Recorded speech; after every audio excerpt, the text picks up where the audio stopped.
Olá, estamos começando mais um Ponto de Vista, sempre ao vivo aqui pela nossa Santa Cecília TV. Muito mais informação e muito mais debate para você. A gente juntos, de segunda a sexta-feira, 1h30 da tarde, horário tradicional da discussão política, do debate dos temas que formam sempre a nossa pauta, não só regional, mas a pauta aqui da cidade e do país.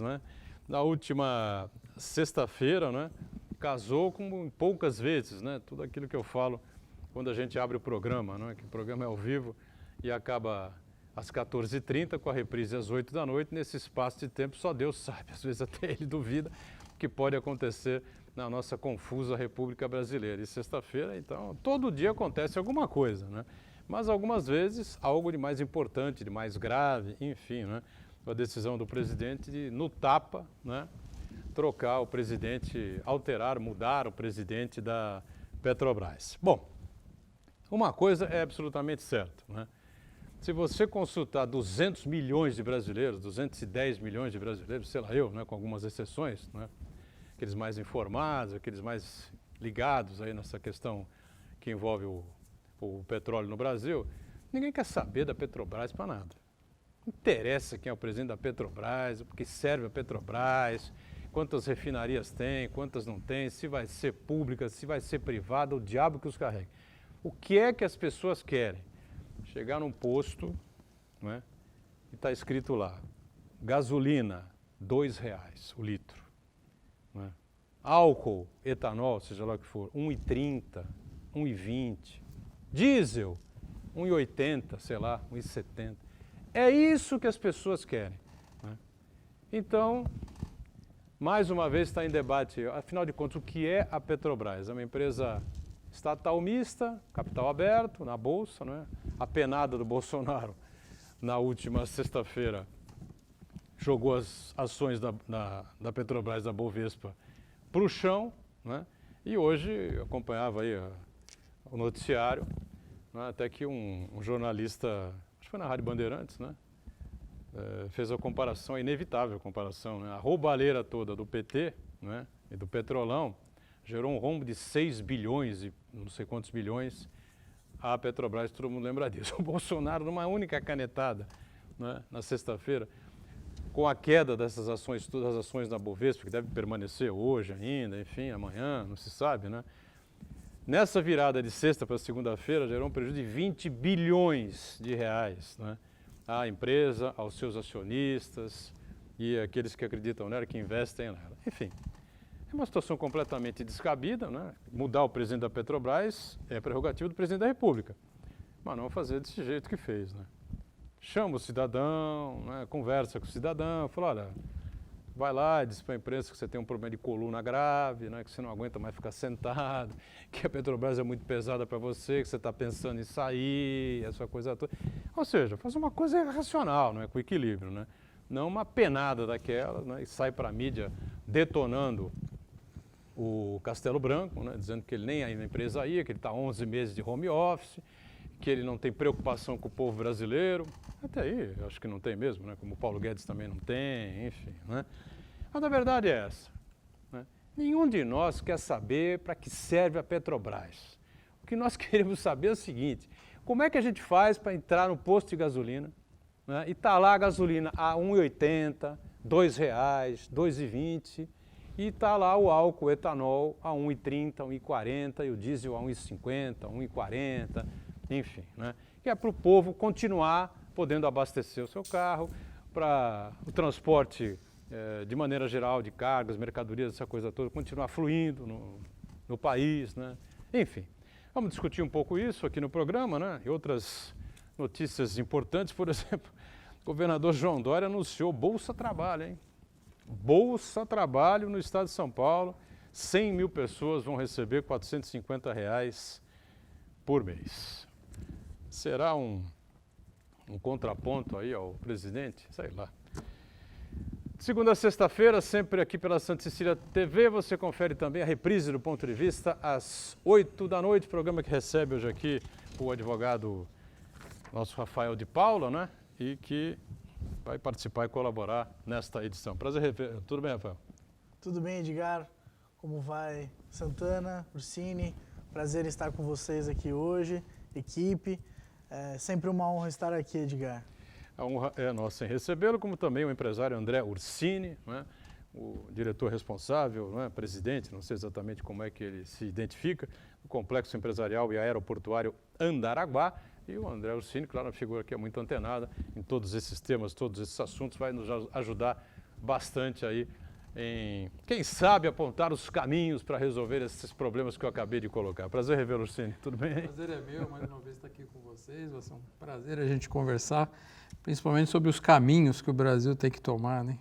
Estamos vivendo uma época aí meio conturbada, a economia, a saúde, mas eu acredito que com ações sérias a gente consegue pôr o Brasil no lugar sim, Boturão. Não como atos irresponsáveis como esse, mas com ações sérias o governo consegue acertar, sim. Muito bem, lá na Ponto Marco Santana, conferindo aí diariamente o que acontece de importante durante o nosso programa, né? E também a sua participação com a gente aqui. Tudo bem, Santana? Tudo bem na medida do possível. Boa tarde a todos. Boa tarde especial que nos acompanham em casa. Na sexta-feira, mais uma vez, tivemos mais uma demonstração de que o principal opositor e o inimigo do Brasil é o próprio presidente Jair Bolsonaro. Jair Bolsonaro mostrou mais uma vez que ele tem muita dificuldade de entender questões complexas. Ele acha que com soluções simplistas, simplórias, ele consegue resolver questões muito complexas. E como consequência dessa irresponsabilidade, dessa capacidade de entendimento da realidade, quem sofre na pele é o brasileiro. O brasileiro que vai tentar comprar um botijão de gás que está a mais de R$100, vai fazer a compra no supermercado, muitos produtos aumentaram mais de 100%, como o caso, por exemplo, do óleo de soja, não é o óleo diesel, o óleo de soja, mais de 100%, e assim por diante. O brasileiro que espera ser vacinado, não vê nenhum de seus parentes com mais idade ser vacinado, enquanto outros países do mundo, as taxas de vacinação já são de mais de 10%, 50% e por aí vai. E ainda assim tem gente que acha que está tudo bem na hora do Brasil. Quero cumprimentar você que nos acompanha ao vivo, convidar você a participar também do programa, mandando sua pergunta, crítica, sugestão pelo Facebook. Ponto de Vista com Edgar Boturão ou então por e-mail, contato@pontodevista.tv.br. O programa pode ser acompanhado ao vivo pela internet, santaportal.com.br/tv. As edições anteriores do Ponto de Vista ficam disponíveis na internet também, no nosso canal no YouTube, na nossa página no Facebook. E você que acompanha a reprise às 20 horas, uma boa noite. E vamos lá, né? Boa noite para você que está na reprise, né? Como sempre, programa ao vivo, acaba às 14h30, até a reprise às 8 da noite. Coisas inacreditáveis acontecem na conturbada República Brasileira, né? Pois é, eu acho que foi uma bomba na cabeça aí do mercado, na cabeça de quem pensa economia, né? E eu não sei porque que falta para o ministro Paulo Guedes pedir o boné e ir embora para casa, o André Ursini.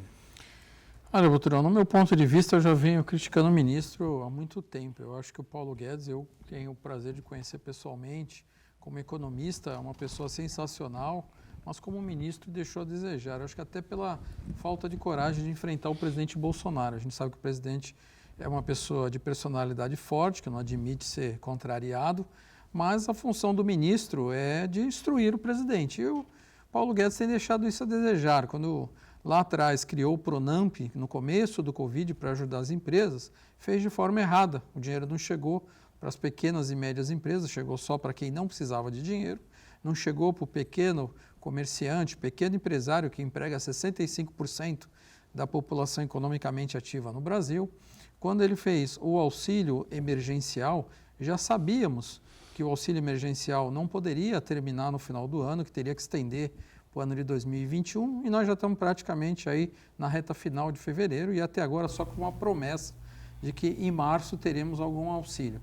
Temos que lembrar sempre, Boturão, que o auxílio emergencial tirou 13 milhões de pessoas da extrema pobreza.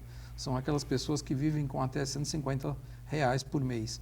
Então, o ministro sobrevive. Então, o ministro, quer dizer, tem deixado muito a desejar. Eu acho que, infelizmente, novamente, não auxiliou o presidente de que uma fala, um pronunciamento desse, da forma truculenta que ele fez da transferência do presidente da Petrobras, poderia ocasionar um prejuízo muito grande ao próprio governo, que é também acionista da Petrobras. Temos que lembrar que a Petrobras é uma SA de economia mista, da qual o governo é detentor de uma parte das ações. Quer dizer, ele derrubou o próprio resultado do governo, que mostra uma grande instabilidade no próprio governo Bolsonaro. Então, eu acho que isso passou da hora do ministro sair do governo. Eu acho que precisamos de um ministro mais ativo, assim como temos. Às vezes as pessoas falam, mas o Bolsonaro não aceita. Aí eu cito sempre o exemplo do ministro Tarcísio. Por que o ministro Tarcísio consegue avançar e o Guedes não consegue avançar com as suas ideias? Eu acho que o que está faltando é um pouco mais de colocação perante o presidente, é um pouco mais de imposição. Uma questão de competência, capacidade, talvez conhecimento da máquina pública? Talvez na máquina pública, porque talvez na iniciativa privada ele tenha um perfil e na gestão pública ele não consegue colocar o seu conhecimento, né, no dia a dia. Mas eu acho que é mais a falta de querer enfrentar o presidente e colocar o que tem que ser colocado, o que é muito triste e deixa o mercado do jeito que está. A gente tem que lembrar que nós estamos aí no primeiro trimestre de 2021, sem auxílio emergencial, com as empresas devendo, com um grande número de desempregados. Eu sempre falo, o desemprego bate na porta do governo federal de qualquer jeito. Claro. Ou é através do auxílio ou através do seguro-desemprego. Então, quer dizer, eu acho que está mais do que na hora, acho que tem que aproveitar essa saída, transferência aí do presidente da Petrobras, também ter uma transferência no Ministério da Economia, colocar um ministro mais ativo que tente aí, no próximo trimestre, conseguir alinhar um caminho de desenvolvimento para o Brasil. Rafael de Paula. Eu penso que toda a linha de raciocínio do Ursini está correta, só acho que não é o momento adequado. Porque depois do susto que o mercado teve com a demissão do general Castelo Branco e a motivação para que tenha acontecido esse gesto político, perder a figura política do Paulo Guedes e a autoridade que o Paulo Guedes tem perante o mercado nesse momento poderia ser um passo muito arriscado. Se em um dia a Bolsa, as ações da Petrobras se desvalorizaram 20%, imagina o que aconteceria com o Risco Brasil se no dia seguinte as decisões do mesmo presidente da República sinalizassem uma virada completa na postura econômica. Haja vista que, apesar de todos os defeitos e todas as críticas que saem da bancada em relação ao Paulo Guedes, ele ainda defende a postura de liberalismo econômico. Né? Que então, não existe nesse governo. Mas aí é que tá. Eu sempre digo aqui na bancada, muitas coisas que o ministro gostaria de fazer, o presidente não permite. Né? E não é só com o ministro Paulo Guedes, com vários ministérios. O caso mais emblemático foi o do ministro Moro, que saiu do governo porque tinha nome próprio, tinha história própria e não quis se submeter, enfim, saiu brigado e tal. Mas se o ministro Paulo Guedes saísse nesse momento, eu acredito que nós viveríamos no Brasil uma situação ainda mais catastrófica do que a que a gente vive hoje. E com relação a essa questão da motivação do presidente da República para tomar esse gesto político nesse momento, de alterar a presidência da Petrobras a forceps, né? Eu percebo que é o seguinte, a política econômica do Brasil fracassou, nós temos um dólar que está descompensado, hoje a cotação do dólar está em 5,50, mas beirou R$6, tá? Chegou a 5,48, 5,68, 5,70, e graças a isso, a flutuação do preço do petróleo no mercado internacional acaba sacrificando demais o preço do combustível no mercado interno.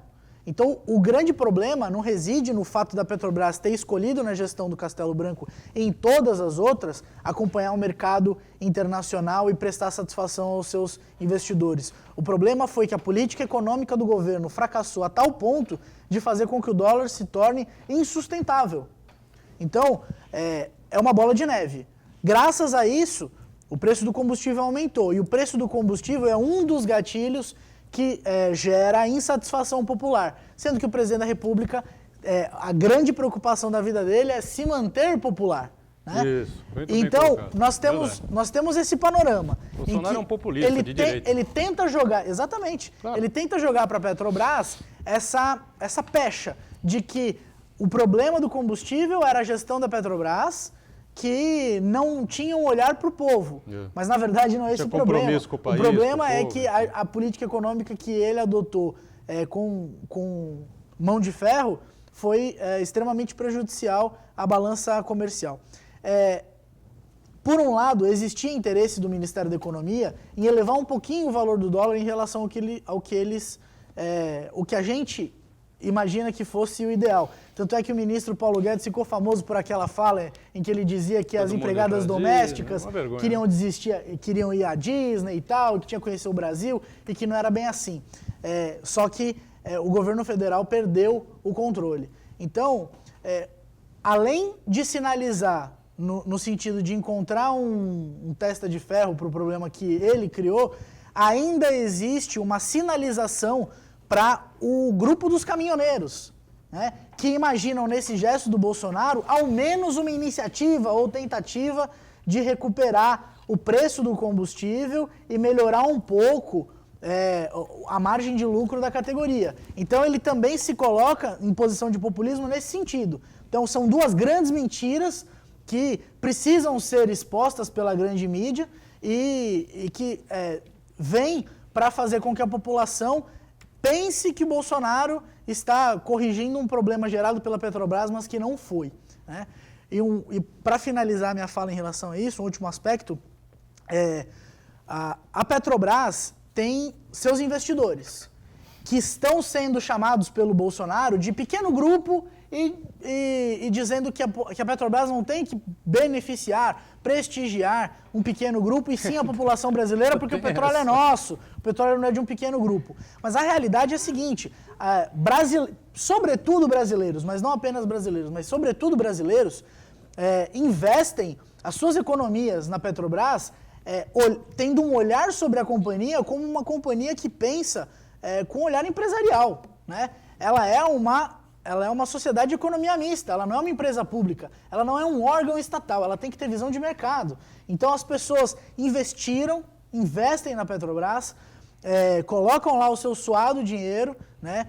Para quê? Para que ela tenha condições de gerar lucro e, ao mesmo tempo, ser um instrumento de equalização dos preços, mas não de intervenção. Então, a partir do momento em que chega a intervenção e os acionistas são colocados de lado, o dinheiro que os acionistas colocam na Petrobras é levado embora também. Claro. E, com isso, existe um prejuízo, um risco de que, em algum tempo, a Petrobras fracasse e não tenha nem a Petrobras para culpar pelos erros da política econômica do governo federal. Eu tenho um investidor em casa, nesse momento está pé da vida com tudo isso que foi feito na última sexta-feira.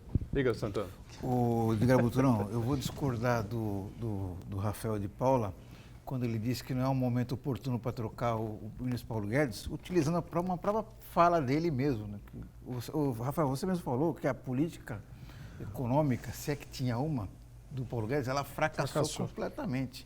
O Paulo Guedes é um ex-ministro no exercício do cargo. Aquela figura de Poço Ipiranga, de avalista do governo, no governo para o mercado financeiro, isso aí está completamente superado já. A credibilidade do ministro Paulo Guedes junto ao mercado financeiro, aos investidores, está completamente desacreditada. O Paulo Guedes é o famoso ministro da semana que vem. Semana que vem vamos fazer isso, semana que vem vamos encaminhar aquilo, semana que vem vamos fazer tal projeto, e nunca acontece. O ministro Paulo Guedes não conseguiu apresentar uma pauta consistente de reformas para o Congresso Nacional. A reforma que foi apresentada já tinha sido gestada na gestão de Michel Temer. Reforma trabalhista, reforma administrativa que ele sempre falou, em aquela Black Friday de privatizações que ele prometeu, nem isso se concretizou. Então, na prática, o ministro Paulo Guedes, ele deixou de ser Poço Ipiranga e parece mais aquele boneco João Bobo que é inflado ao ar, que fica na frente do posto. Não serve para absolutamente nada. Então, na prática, o que o mercado financeiro está perplexo até agora, por conta dessas intervenções populistas do presidente Jair Bolsonaro, mais uma vez, eu repito, Jair Bolsonaro tem capacidade de entender questões complexas. Ele acha que numa canetada, no gogó, ele consegue resolver questões complexas. E quem sofre com isso daí é o brasileiro ali, o consumidor, o trabalhador, o desempregado, aquela pessoa em vulnerabilidade social. Então não é assim que se governa um país. Agora o mercado financeiro está perplexo, não sabe o que vai acontecer. A reação do mercado financeiro de ações é apenas um sintoma, uma febre do que ainda pode acontecer. Se acontecer isso na Petrobras, várias outras empresas estatais também podem sofrer esse tipo de interferência e isso acaba desestabilizando completamente a vida econômica do Brasil. Como é que o investidor, o empresário vai fazer planejamento para investir no Brasil se o presidente age como um destrambelhado? E ele já disse, mas ele não que seria vai um contraponto na política econômica? Vai botar o dedo na energia elétrica, a questão da energia elétrica também. E foi que perguntaram isso ao ex-ministro Delfim Neto, hoje na Rádio Bandeirantes de manhã. Né? Delfim Neto respondeu assim: manda ele enfiar o dedo no nariz. Se você não acredita, entre no YouTube, né? Hoje pela manhã, o jornal Gente, da Rádio Bandeirantes, e ouça lá o comentário, 2 vezes por semana que o Delfim Neto participa, né, desse jornal da Rádio Bandeirantes. Fizeram essa pergunta para ele. E o Bolsonaro está dizendo que vai colocar o dedo, enfiar o dedo na questão energética do país, então vai diminuir o preço da luz. O que você acha? Manda ele enfiar o dedo no nariz. E aí ele se despediu, deu bom dia e tal, acho que é quarta-feira que ele volta, enfim, não sei exatamente, né, as datas e os dias, né, que ele participava da Jovem Pan também, não sei se ainda participa. Ou seja, um homem como o Delfim Neto, né? Tem pouca experiência, né? Tem pouca experiência, pouco conhecimento, né? Provavelmente foi o brasileiro que ficou mais tempo em cargos de ministro na história, provavelmente. Eu acho que sim. E deu aula para muitos ministros? Para muitos deles, né? Professor de muitos deles, enfim. Era consultado semanalmente por nada mais, nada menos que Luiz Inácio Lula da Silva. Para você que está aí achando que... Tem gente que acha que é assim, é o céu de um lado, o inferno do outro. Isso não existe, pô. Entendeu? Todos se conversam, todos se... Não, esse não. Esse que está aí está completamente isolado do mundo, do planeta. Ele tá em Marte, tá certo? E nós continuamos aqui, humildemente, no planeta Terra, né? Mas, por exemplo, o Lula ligava para o Delfim todo dia. O Delfim falava com o Fernando Henrique 1 vez por semana. De 15 em 15 dias conversava com os ministros e tal, o que você acha e tal, o que vai ser. Porra, é o que você está falando. Com a experiência, com a rodagem que tinha o Delfim, você acha que os caras iam... Porque ele foi o ministro da ditadura e tal, não sei o quê. Uma coisa é uma coisa, o regime prejudicial a todos nós, né, que foi o regime da ditadura, dos militares, aquela coisa toda de arrebentar com a educação no Brasil, entregar o Brasil com 300% de inflação para o Sarney, né? Tudo isso é real, mas uma coisa é a política econômica que foi seguida. Ela tinha muito menos militares no governo, nos governos dos militares, do que tem hoje no governo do Bolsonaro. É inacreditável. E outra coisa que a gente tem que falar, Boturão, é o seguinte: a Petrobras, para fazer investimento em novas plataformas, novas bacias de exploração, ela depende de adquirir dinheiro no mercado, né, em mercado externo. E hoje caiu a classificação do ranking da Petrobras. Isso quer dizer o seguinte, que para você tomar dinheiro a longo prazo, para poder ter dinheiro no caixa, para explorar novos postos de petróleo, vai custar muito mais caro. Os juros vai estar mais alto. E daí o que vai acontecer? Vai subir o preço da gasolina do mesmo jeito. Então, quer dizer, não é... Eu acho que o que o Bolsonaro fez é o que me lembra, há 20 anos atrás, quando muitos ministros tentaram acabar com a inflação na canetada. E não é assim. Antigamente baixava um decreto para zerar a inflação. E não zerou, não foi dessa forma. Então eu acho que o que o Bolsonaro fez hoje foi uma atitude muito errada, não deveria ter sido dessa forma, poderia ter planejado uma troca.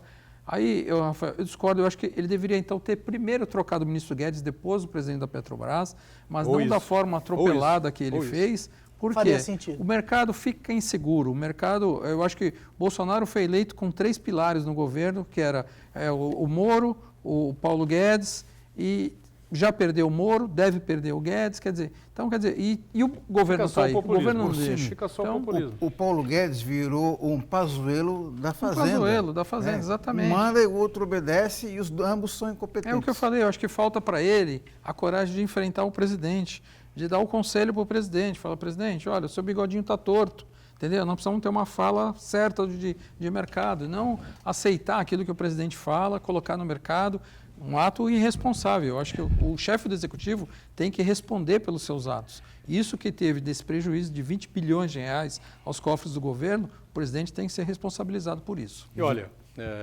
Eu tenho uma pergunta aqui sobre o comparativo do governo Dilma com o governo Bolsonaro. Essa pergunta vem lá de casa, né? Mas é o seguinte, o Fernando tá pé da vida lá, perdeu uma grana, né, infelizmente, né, nesse desgoverno. O Fernando trabalhou com a previsibilidade, claro, não com a loucura, a insanidade. Do Itaú, enfim, né? Bom, mas hoje pela manhã também, não é, a entrevista do Delfim Neto. Por que eu cito o Delfim Neto aí? Ora, Delfim Neto é um mestre, como disse o Ursino, é um mestre de todos eles, tá certo? É um mestre, professor de todos eles, com erros e acertos, enfim, no período da ditadura militar, não tem dúvida nenhuma. Que ele deu uma sabedoria, que mais conhece, uma sabedoria impressionante, 92 sabedoria. anos, 93 anos de idade, absolutamente lúcido, né? Continua sabendo perfeitamente o que está dizendo, avaliar atitudes e o mercado financeiro, enfim, né? Ele disse simplesmente o seguinte: as atitudes de Bolsonaro são infinitamente mais prejudiciais ao Brasil do que as decisões tomadas por Dilma Rousseff. Olha onde foi chegar o Delfim Neto. Olha a definição que ele fez, o comparativo que ele fez. A Dilma destruiu a economia do Brasil, que já vinha do governo Lula, com a história da Marolinha, era uma mentira, a Marolinha, né? A questão era grave, era uma crise séria, internacional, que estava se criando ali, né? Quando o governo Obama salvou a General Motors, por exemplo, essa coisa toda que a gente... Acabou o Lula no alto da sua popularidade, resolveu ser populista, manter o PT no poder, do que fazer o que tinha que ser feito, né? Que era um grande ajuste fiscal no país, e a Dilma assumiu, também não fez coisa alguma. Agora, a frase do Delfim Neto hoje de manhã na Rádio Bandeirantes, é terrível. Diz ele: Bolsonaro toma atitudes que vão ser muito piores ao país do que foram as definições, as decisões tomadas por Dilma Rousseff. Vamos sair para o intervalo? Na volta a gente... Só registrar aqui a opinião do Adilson Dias Ramos, que ele acho que resumiu o bloco para a gente aqui. Resumindo, o pior governo do Brasil. O intervalo, voltamos já já. De volta à sequência do Ponto de Vista, aqui com o nosso Rafael de Paula, né, advogado, que mais uma vez colabora com a gente, o empresário André Ursini, o diretor responsável pelo complexo empresarial e aeroportuário Andaraguá, na Praia Grande, né? Nós vamos falar um pouco sobre isso também. E o Santana acompanhando aí o que de importante vai acontecendo no país. Espero que nenhuma bomba, né, exploda outra vez na República durante esta segunda-feira. Na segunda-feira acho que é mais leve um pouco, né? Covid-19, temos aí a nossa triste tabelinha: 36.090 casos em Santos, 1.074 óbitos. A todos que perderam um amigo, um familiar, sempre os sentimentos aqui do time e da equipe do Ponto de Vista, né? 1.975.927 casos no estado de São Paulo, 57.799 óbitos. Claro que esses números são de ontem à noite. Neste momento já ultrapassamos 58 mil vidas perdidas no estado de São Paulo, que é triste para todos nós, né? No Brasil, 10.168.174 casos confirmados, 246.504 pessoas perderam a vida. Também, claro, nesse momento que nós estamos ao vivo aqui pela Santa Cecília TV no Ponto de Vista, esses números já cresceram, né? E a gente sabe que nem realistas, né? Nem verdadeiros são. Eu vou lembrar sempre no programa aqui a entrevista do Nelson Taixa ao site UOL, atacando e acusando o Ministério da Saúde de mentir e de esconder os verdadeiros números do Brasil na Covid-19, né?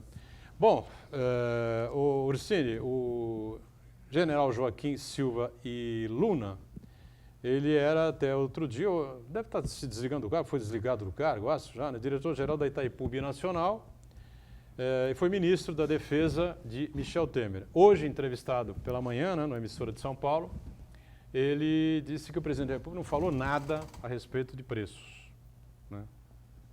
De mexer nos preços, controlar os preços, tem coisa nenhuma, e que ele ainda estava desconfortável de falar sobre a empresa, sobre a política da empresária que vai ser implantada ou não, né, porque ele não foi aprovado ainda pelo Conselho da Petrobras e essa coisa toda, né?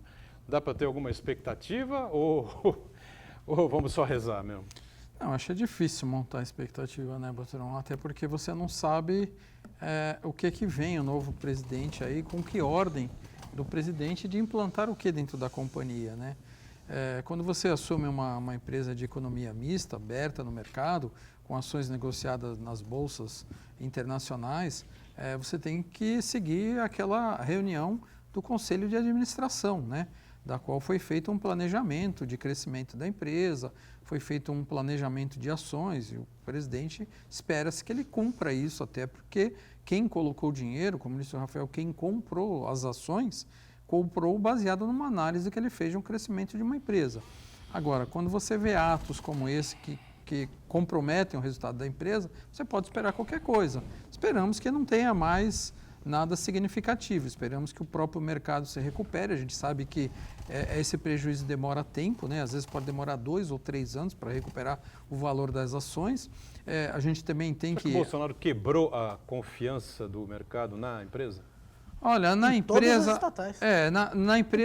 na empresa complica, porque a Petrobras ela vinha com um plano de recuperação. O que aconteceu com a Petrobras, e eu posso falar por causa própria, porque nós temos um contrato que eu assinei com a Petrobras a questão de 2 anos atrás, e quando assumiu o governo Bolsonaro, eu fui chamado pela Petrobras para analisar, reavaliar e assinar o contrato novo. E para minha surpresa, o valor da prestação de serviço das empresas terceirizadas com a Petrobras reduziu o valor. Então, quer dizer, eu estaria pagando a menos do que eu tinha o contrato anterior. Eu nunca tinha visto isso, principalmente com uma empresa de economia mista. Então, quer dizer, o mercado vinha vendo isso com bons olhos. Por quê? Porque foi um reajuste da Petrobras, ela começou desde com os prestadores de serviço, acabou com muitos prestadores de serviço que eram desnecessários, praticou preços de mercado, porque a Petrobras ela tinha, antigamente, com o seu parâmetro de preço de prestador de serviço, de empresa do petróleo internacional, quando na verdade a gente sabe que os preços no Brasil, da prestação de serviço, pela mão de obra ser mais barata, eles eram mais baixos. E isso o que aconteceu? A Petrobras conseguiu realinhar esses processos, essas contratações. Isso fez com que a empresa ganhasse credibilidade, não só dentro do Brasil, como fora, né? E agora, com uma medida dessa, isso quer dizer o seguinte: quando a casa está arrumada, você vai lá, tira o executor e põe quem eu quero, porque é aqui que eu mando. Então, quer dizer, isso gera uma estabilidade, uma insegurança, principalmente do investidor. Bom, você disse que quebrou de todas as estatais, né? A partir do momento em que a mesma falta de credibilidade que repousa sobre o presidente da República passa a repousar sobre os ombros das empresas públicas e das sociedades de economia mista que tenham participação do governo federal, todas estão em risco. Quer dizer, se o presidente da República deixou de olhar a própria gestão da administração direta e passou a intervir na administração indireta, a Petrobras provavelmente foi só a primeira. E ele já deixou claro. Semana que vem tem mais. Né? Que agora, a gente essa não semana sabe. aqui. Então a gente não sabe o que vem por aí. Aonde ele vai mexer? Será que vai ter o mesmo impacto que teve na Petrobras? Né? O governo federal tem aí Caixa Econômica Federal, Eletrobras, a própria Itaipu, tem participação em uma série de empreendimentos, consórcios, tudo aquilo que demandar investimento de fora vai assustar o investidor. E se assustar o investidor, corre o risco de ou reduzir os investimentos a valores inferiores aos que deveriam ser, ou inviabilizar a execução dos negócios, né? Então, a Petrobras, ela é, digamos assim, a menina dos olhos, né? Ela é o carro-chefe, ela é o principal, aquilo que a própria população reconhece como patrimônio brasileiro em todos os cantos do Brasil, né? Mas o governo federal tem participação em diversas outras. Então, assim, nós sabemos que hoje o governo federal experimenta descrédito e achávamos que as autarquias, as empresas públicas, as sociedades de economia mista teriam algum tipo de liberdade.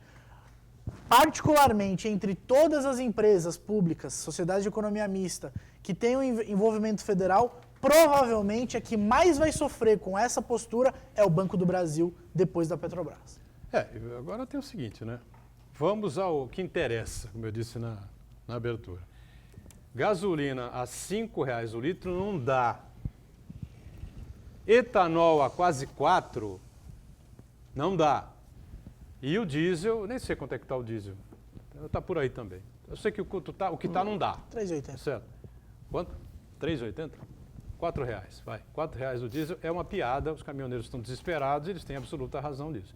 Alguma coisa tem que ser feita. E a Petrobras, seja o Bolsonaro estúpido, né, ogro, né, ou não, ele tocou de novo na ferida. Fez besteira, não devia ter feito como fez, tá certo? Mas tocou de novo na ferida. A Petrobras é incompetente, não consegue repassar ao brasileiro, ao consumidor brasileiro, um valor aceitável. Mas, Boteirão, será que o problema é a Petrobras ou será que o problema é o distribuidor? Porque o gás, o Santana chamou a atenção aqui, R$94 eu paguei um botijão de gás outro dia em Bertioga, só que ele sai a 50. Ele tem 40%, R$40 aí, que é 90% do seu preço num caminho entre a distribuição e o consumidor final. Então, será que era necessário trocar o presidente da Petrobras ou era necessário fazer uma reavaliação do cálculo do custo entre o fornecedor do combustível, a refinaria e o posto final? Então, quer dizer, eu acho que é muito prematuro você fazer uma troca de um presidente sem você abrir diálogo com o mercado. Todos concordamos. Eu acho que a questão do botijão de gás eu não vejo como um pobre consegue pagar R$90 no botijão de gás. É 10% do salário mínimo, né, que ele gasta para... Enquanto o seu aluguel não pode passar de 10% a 12% do seu ganho, nós estamos falando que um botijão de gás para cozinhar em casa é os 10% do salário dele. Então, quer dizer, eu acho que o governo errou feio ao tomar uma medida radical em algo que ele deveria ter amadurecido uma discussão. Tá? Aonde está essa diferença? No ICMS dos estados, que nele chegou a cogitar. Deixa abrir esse número, vamos discutir com o mercado, deixasse o presidente Castelo Branco se pronunciar. Quer dizer, eu acho que foi um pouco tanto prematuro. E, Rafael, levando pela tua fala, não vamos muito longe, não. O presidente Bolsonaro interviu aqui no Porto de Santos. Foi. Nós tivemos um presidente antecessor a este, que está agora, que fez um trabalho de reajuste, de reavaliação do porto, fez todo o programa, que hoje está sendo colocado aí pelo ministro Tarcísio como um programa novo de concessões, e o presidente, por não gostar dele, foi lá e tirou. Foi uma decisão pessoal do presidente. O ministro Tarcísio não tinha nada contra o ex-presidente Tércio. Então, quer dizer, foi uma medida do presidente de tirar. Então, quer dizer, o Bolsonaro, ele tem essa atitude de, ele não gosta, ele vai lá e tira, sem pensar nas consequências. Mas tem um aspecto que eu acho muito preocupante também, que na prática, mais uma vez, o presidente Jair Bolsonaro, ele gosta de jogar para a torcida, né? Para aquele público fiel dele. No caso aí, um segmento bem específico, que é o segmento dos caminhoneiros. Então, talvez ele perceba que não é tão simples assim mexer no preço do óleo diesel, do combustível, mexer com toda essa cadeia complexa que é a de combustíveis. Então, o que ele fez? Olha, eu vou lá, eu mandei embora o presidente da Petrobras, está ok? Só que fazer o quê? Não consegui, entendeu? Ele está meio que jogando para a torcida, né? Para falar para você, olha, eu fiz o que estava ao meu alcance, mas populismo assim, barato. Então, é um populismo barato. Só que essa postura entregando a cabeça do Castelo Branco completamente irresponsável, isso aí tem consequências muito drásticas, muito profundas, que elas vão ter prejuízo a médio e muito longo prazo. Né? Muitos planos de investimento vão deixar de ser feitos, a própria empresa vai deixar de se capitalizar. O Edgar Butrão chamou a atenção ao prejuízo histórico, à perda de valor histórica que a Petrobras teve em poucos meses. Isso daí pode acabar se replicando em diversos outros segmentos produtivos, inclusive nas empresas privadas, que elas não sabem qual que é a regra do jogo. Porque, a partir do momento que se estabelece a regra do jogo, elas não sabem que se o presidente vai lá, vai tentar enfiar o dedo na cumbuca. Então, esse é o cenário muito catastrófico. E a consequência direta para os pobres mortais como nós, a gente vai sentir na hora de comprar o combustível, de comprar o botijão de gás, de comprar os alimentos no mercado e na feira e assim por diante. Quer dizer, nunca está tão ruim quanto não possa piorar. Agora, a questão empresarial é curiosa, né? Porque o presidente da Fiesp, Paulo Scaff, eterno candidato ao governo do estado de São Paulo, né? Deve ser candidato de novo, né? Em 22. Olha que um dia ele ganha, hein? Aí eu acho que ele teve uma boa chance. Não foi nem para o segundo turno. Né? Exato, mas foi com pau França, com o Márcio foi, até. Mas ele deve ser candidato de novo ao governo do estado, enfim, né? Sei lá, ele quer fazendo alguma aliança com o Bolsonaro e está indo para o caminho errado outra vez, né? Porque ele está se aliado ao Bolsonaro. O Bolsonaro tem uma rejeição monstruosa, pelo menos na cidade de São Paulo, na grande São Paulo, enfim, né? No interior do estado, eu preciso de pesquisas na mão para sentir isso, né? Aí o Paulo Scaff esteve por aqui e disse que criticou muito o Dória, né? Aliás, como nós estamos criticando muito aqui, né, todos os dias, pelos aumentos canetados aí pelo governador do estado, do ICMS principalmente, né? Algumas alíquotas que foram aumentadas aí em 17%, 18%, 20% aí, especialmente o mercado de carros seminovos e usados, que teve aí um aumento de 200%, uma coisa completamente fora dos padrões e da lógica, né? Mas elogiou, né, o Marcos Santana, você que esteve ali próximo na entrevista, elogiou o governo Bolsonaro, falou que a vacinação no Brasil está indo bem, enfim, eu não sei o que... Então essa coisa do empresariado e do mercado também é meio curiosa, né? Porque tem parte do empresariado que é ligada ao SCAF, que o SCAF lidera, né?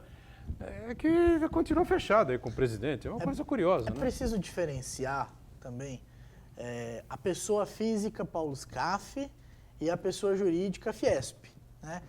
A gente sabe que o Paulo Scaff é a fotografia da Fiesp, assim como o Lula era a fotografia do Sindicato dos Metalúrgicos, da CUT e tal, isso. Né, da CUT. A gente sabe que existem figuras que estão firmadas e nunca vão sair dali. Agora, a aproximação pessoal do Scaff com o Bolsonaro não necessariamente representa a visão do empresário, né? Tudo bem, ele fala em nome da indústria, mas as ambições pessoais do Paulo Scaff em termos políticos não podem ser deixadas de lado nessa análise. A gente precisa olhar também. A gente também precisa olhar, ter o desconfiômetro de ver que muitas vezes o Paulo Scaff está falando de acordo com o interesse pessoal e não uma manifestação, uma nota da Fiesp. Ele quando fala, né, a gente ouve a voz da Fiesp, né, até porque ele está há mais de 10 anos como representante da Fiesp. É representante da Federação das Indústrias do Estado de São Paulo, né, não é pouca coisa.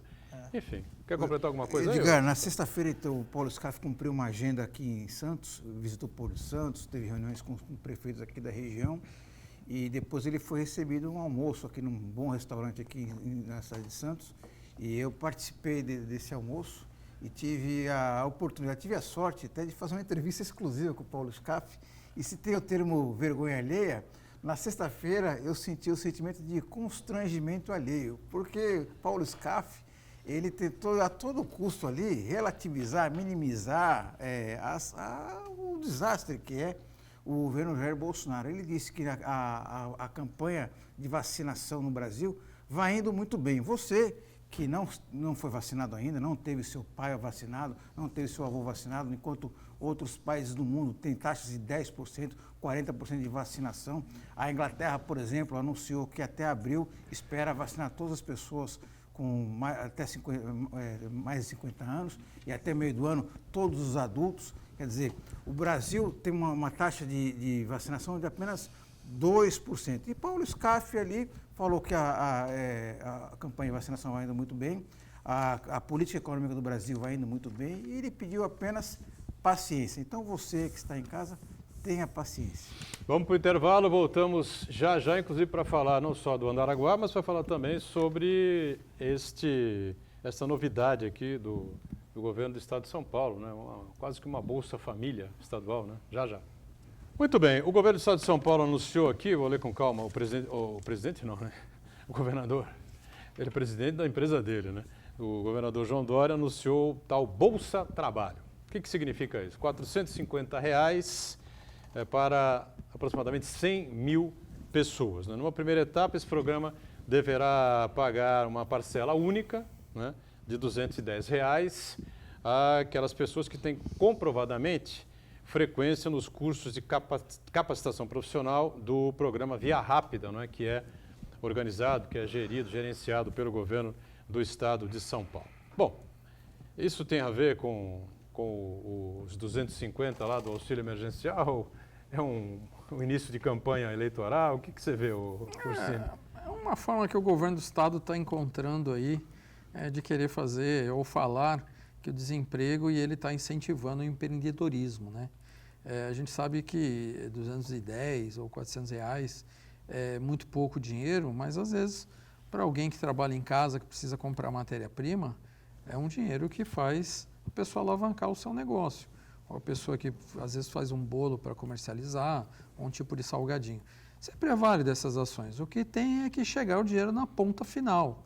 Porque às vezes a gente sabe que é muito difícil chegar lá na ponta. A Secretaria de Desenvolvimento Econômico do Estado, através da secretária Patrícia Ellen, tem feito um trabalho junto com o Invest São Paulo para que seja fomentado, né, o empreendedorismo individual. A gente sabe que temos aí 15 milhões de pessoas desempregadas no Brasil e muitas pessoas hoje têm tentado sobreviver no seu dia a dia aí, produzindo em casa.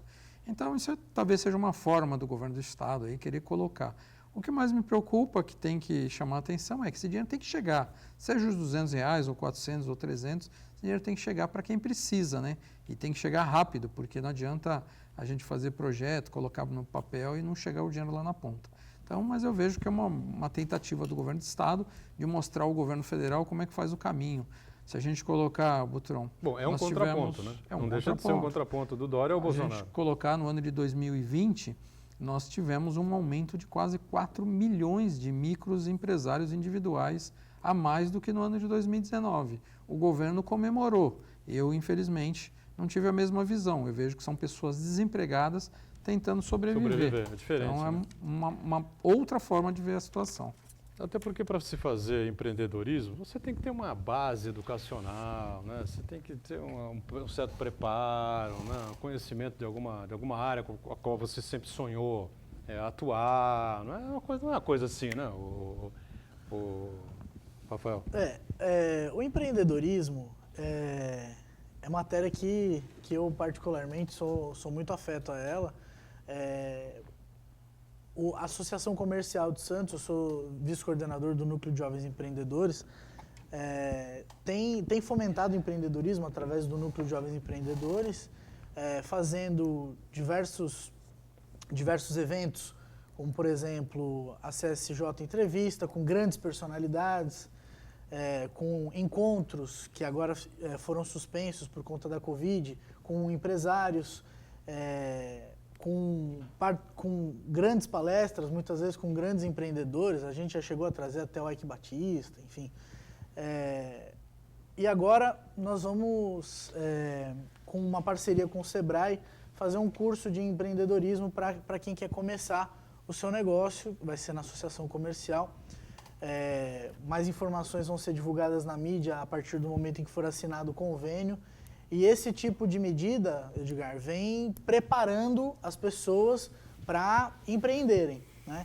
E no caso desses cursos, quem finalizar com 100% de presença vai ter acesso ao crédito no Banco do Povo a juros zero. Então, esse tipo de medida auxilia muito o empreendedorismo. Santos também tem o programa Conecta Copersucar, que auxilia jovens em estado de vulnerabilidade social a empreender, com curso com 3 meses, bolsa, com uniforme tudo pago. Várias iniciativas nesse sentido vão fomentando o empreendedorismo aos poucos. Eu acredito que essa também vai ser uma missão do Parque Tecnológico de Santos a partir dessa gestão com o prefeito Rogério Santos. Então, eu vejo que, se por um lado não existia uma tradição muito grande em relação ao empreendedorismo, por outro, existe uma virada na chave aqui em Santos, e que com certeza vai atingir as outras cidades da região metropolitana da Baixada Santista, para fomentar empreendedorismo, gerar independência e fazer com que Santos explore mais o seu potencial empreendedor, que ao longo dos anos vem sendo explorado pelos descendentes de portugueses, que têm um espírito muito empreendedor, e Santos tem muitas famílias portuguesas, né? Então, não é verdade? Sim. Então, acredito que Santos tem tudo para ter essa virada, e a preparação está vindo de diversas maneiras diferentes. E eu acredito que o governo vai auxiliar nesse sentido também. Complexo Andaraguá, quando vamos inaugurá-lo? Seco para você. Dependendo do julgamento do nosso recurso, né? A gente está com o recurso lá no TJ, deve ser pautado agora para o final do mês de março, daqui 30 dias ou 40. Sexta-feira eu tive a visita dos técnicos do Ministério Público lá no terreno em Praia Grande. Não estava marcado, mas eles apareceram, eu fui para lá. Ministério Público, que ambiental? Estadual, Do meio ambiente. Do meio ambiente. A ação é movida por eles, né? Sempre assim. Então eu fui lá, recebi, fiz a visita, mostrei a área, mostrei o que nós já fizemos na área. Agora eles vão emitir o parecer deles e o desembargador vai julgar o nosso recurso, que acredito eu que nos próximos 40 dias a gente tem uma definição sobre isso.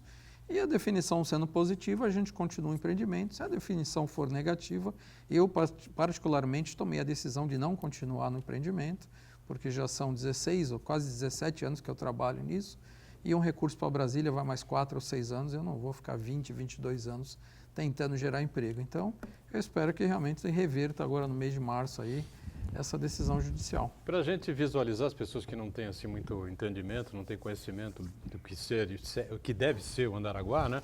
Onde está localizado o projeto? É na rodovia Padre Manuel da Nóbrega, né? Que é quando a gente desce a serra ali, termina o terceiro túnel da rodovia dos imigrantes, totalmente à direita, sentido Praia Grande, Mongaguá e Itaim Peruíbe.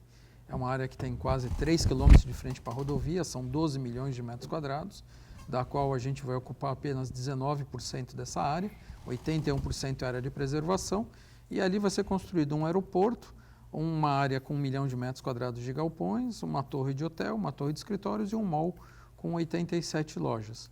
Então, é um projeto de 1,3 bilhões de reais, totalmente privado, não tem dinheiro público, e que vai gerar 17 mil empregos direto para a nossa região. O que impede até hoje de a gente ter, ou em vias de inaugurar, ou próximo de inaugurar, é essa questão ambiental? É uma ação judicial que foi movida pelo Ministério Público aqui da Baixada, que é o GAEMA, né?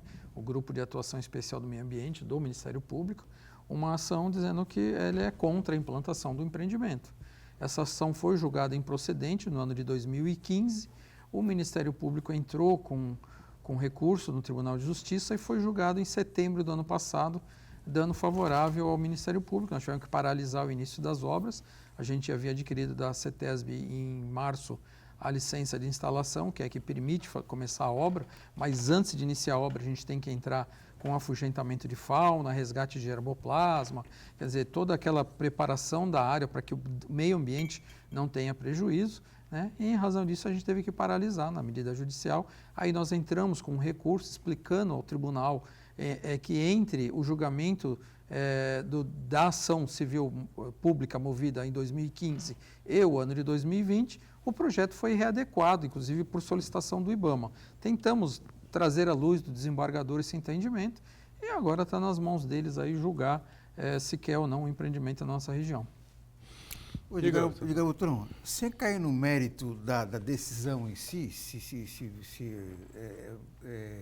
é legal ou ilegal, eu acho até difícil que um empreendedor como o Ursini ficasse 17 anos apostando numa coisa que ele, se ele soubesse que teria uma irregularidade, mas independente disso daí, eu acho que o grande problema aí é a morosidade, é um verdadeiro drama, né? Pior que minissérie, com várias temporadas, que a indefinição que impede que o empreendedor, já que ele teve uma resposta negativa nesse empreendimento, então ele vai reservar as suas energias, a sua força de trabalho, os seus recursos para outro empreendimento que seja viável. Agora, o grande problema é que fica essa grande, na verdade, 17, quase 18 anos aí, de uma completa indefinição. Isso daí, acho que nenhum empreendedor no Brasil consegue manter a sanidade mental, Ursini. No litoral, né? A Baixada Santista, enfim, né? O governo interior afora não é bem assim, né? Anda mais, bem mais ágil. Então, o Santana assim tocou no ponto crucial, né? Que é a morosidade, porque normalmente espera-se começar o investimento, e no nosso caso, já foram gastos 658 milhões de reais no projeto. Tem mais 1 bilhão e 300 milhões de reais para serem gastos. Então, quer dizer, você espera o empreendedor colocar o dinheiro no projeto, o empreendedor... Se fosse para não fazer, lá atrás, em 2005, quando eu comecei o licenciamento ambiental, a CETESB teria falado, olha, aqui não pode. Não pode. Mas é o que eu sempre falo. Eu tenho o zoneamento municipal, o Andaraguá, ele tem um zoneamento que permite a instalação, eu tenho um zoneamento estadual, que tem um zoneamento ecológico, econômico, costeiro, que permite, né? E eu estou dentro da lei, que a lei fala que eu posso ocupar até 30% da área, eu estou ocupando 19%. Então, quer dizer, a gente não tem nada de irregular, mas sempre espera-se o empreendedor começar a colocar o dinheiro para depois quererem viabilizar a implantação do empreendimento. Então, é um desgaste muito grande mesmo. já tem 17 anos, a gente não tem mais nem o que questionar. Infelizmente, é uma decisão judicial que pode ter a continuidade do empreendimento ou a paralisação dele. Isso agora para março. Deve ocorrer agora em março. Então vamos ter aí o dia D, né? Vamos ter. Como diria o Pazuello, né? Vai ser o dia D do projeto Andaraguá e Baixada Santista sentirá aí mais um, né? Nós tivemos uma época aí que tinha um Parque da Xuxa, lembra? Que era para ser colocado aí. Ah, o Parque da Xuxa, só que na época a Xuxa, meu amigo, vendia mais que o Roberto Carlos. É verdade. A Xuxa era famosa no mundo inteiro. Então, o Parque da Xuxa instalado em Itanhaém, era Itanhaém, né? Era Itanhaém. Itanhaém, né? O Parque da Xuxa instalado em Itanhaém ia dar um boom, né? Uma explosão, né? De movimentação e de geração de empregos, renda, enfim, para aquela importante região, para as cidades do litoral sul e aqui para a Baixada Santista toda, enfim, né? Não teve jeito, não houve a liberação ambiental, não aconteceu o Parque da Xuxa. E outros empreendimentos, outros investimentos importantes que precisam ser feitos aqui pela Baixada, pelo litoral sul, litoral norte, enfim, que ficam aí empacados, né, por conta dessas questões, dessas restrições ambientais terríveis, né? Você vai para o interior afora, você tem ponte, já falei isso aqui 1 milhão de vezes, né? Ponte, viaduto, túnel, aeroporto e o diabo que os carregue, né? Pelo interior afora. Cada vez que você passa numa rodovia paulista, indo para algum lugar aí do estado de São Paulo, no interior do estado, tem uma novidade. Um anel viário, não sei das quantas, né? E aqui, na Baixada Santista e o litoral, nós somos obrigados a permanecer nessa situação difícil em que nos mantemos. Obrigado pela participação, Rafael. Valeu, até a próxima. Eu agradeço pelo convite mais uma vez. Foi uma honra, um prazer estar mais uma vez com vocês. Discussão de altíssimo nível. Essa questão da Petrobras com certeza está preocupando todo mundo, né? Quem abastece, quem investe, né? Deixa um abraço para o seu filho e diga para ele que as coisas vão melhorar. Vão melhorar. Obrigado pelo convite. Até a próxima. E as coisas vão melhorar, tem que melhorar, não é possível, né? Valeu, Ursini. Obrigado. Até a próxima com a gente. Obrigado, hein? Foi um prazer estar aqui com vocês. Até o próximo. Santana diariamente conosco. A gente com você de segunda a sexta-feira, ao vivo aqui pela Santa Cecília TV, às 1h30 da tarde. E a nossa reprise você acompanha às 8 da noite. No meio do caminho pode ter aí alguma novidade, você sabe disso, né? Até amanhã. Obrigado. Valeu. Tchau, gente.